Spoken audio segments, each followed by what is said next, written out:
Roar! Ew.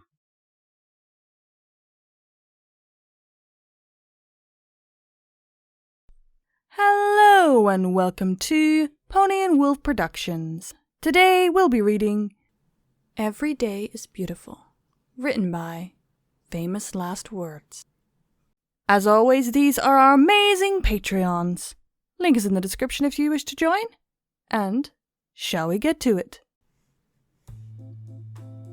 The gentle summer breeze blew through the trees, complementing the beautiful clear sky above. It was a warm day, not muggy or hot. It was just perfect for being outside. None knew this better than two friends who were enjoying a peaceful afternoon in the park. It's a wonderful day, huh? Skidloo said, looking over at her companion. Clear skies, warm sunlight, nice breeze. I could get used to this. Thanks for inviting me out here again. No problem, Spike replied, stretching his back against the warm grass they were laying on, reveling in the comfort it provided to his scales. This heat does wonders for my body. Way better than being cooped up in the library all the time. Heh, yeah, I know what you mean. I hate being stuck inside for longer than I have to be, she said. I'm glad my family lets me hang out with my friends like this. The two friends sunk back into the grass, enjoying the peaceful afternoon. Skidloo gently brought her head up and turned her gaze over at Spike. Hey, Spike? Yeah? Can I ask you something? Something kind of personal? Sure, go ahead. Sorry if this seems kind of out of left field, but I've been meaning to ask for a while, she said, letting out a sigh. What was it like for you to grow up without your parents? Spike shot his eyes open, blinking several times. Sitting up, he turned to look over at the young Pegasus. What brought this on, if I may ask? Skidloo tilted her head down, her short mane drooping to match. Well, you know that I've been in foster care for most of my life. I consider myself lucky for the most part, compared to others, because I at least knew my parents for a while before they passed, but you never did you? Spike's face tilted to a frown as he thought about the question. No, I never did. My egg was stolen, and the identity of my parents is still a complete mystery. You never tried to find them? We did, but it never led to anything but dead ends and disappointment, Spike said. That must have been tough, huh? Yeah. Spike gently laid back down into the soft grass and looked up at the sky. It's hard for a lot of ponies to understand what it's like to lose your parents. I never even knew mine, yet I miss them every day, and I wonder if I'll ever be able to see them. Skidloo took her place next to Spike on the ground again. I know what you mean.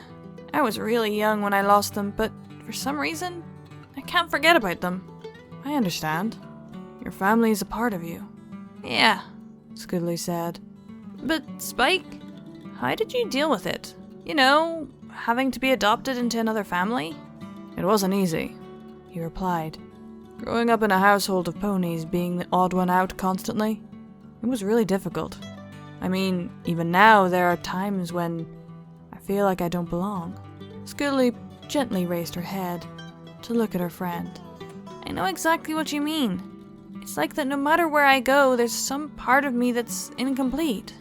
That feeling will probably always be there. Also, when an important part of your life is taken away, it can't simply be replaced by something else. I guess so. Spike turned his head to smile at Skidloo. But you know, there is something you can do to make things easier. Something I learned a long time ago. What is it? She asked. Instead of focusing on the things that are missing in your life, try looking at things you do have. Things that are important to you. Well... Skidloo scrunched her muzzle in thought. I've got my friends like Sweetie Belle and Apple Bloom. Oh, and you too. Yep, go on, Spike said with a smile. Plus, I've had a lot of fun here in Ponyville. A lot of good memories, Skidloo said. What about you, Spike? Me? Well, sometimes I think, what would it have been like if I'd stayed with my real parents? I would have grown to be like all the other dragons, feared by many, hated by all. So I actually kind of appreciate being raised with Twilight and getting to have a life with all of you guys. Spike turned to Scootaloo, wearing a sweet smile. Honestly, you all are the best family anyone could ever hope for. Returning the smile, Scootaloo placed her hoof into Spike's claw. Well, if it means anything, I'm glad things happened the way they did. Me too, he said. You know, you can't change the past, but you can change your future. So instead of worrying about what you can't change, focus on the things you can. The tan filly turned around, her eyes wide in thought. Wow, that's probably the deepest conversation I've ever had. I know, right? Spike said. I feel like we need to do something crazy and immature to make up for it. I would agree to that, but we can do that later. Right now, the sun feels way too good to get up. She closed her eyes and felt the warmth wash over her.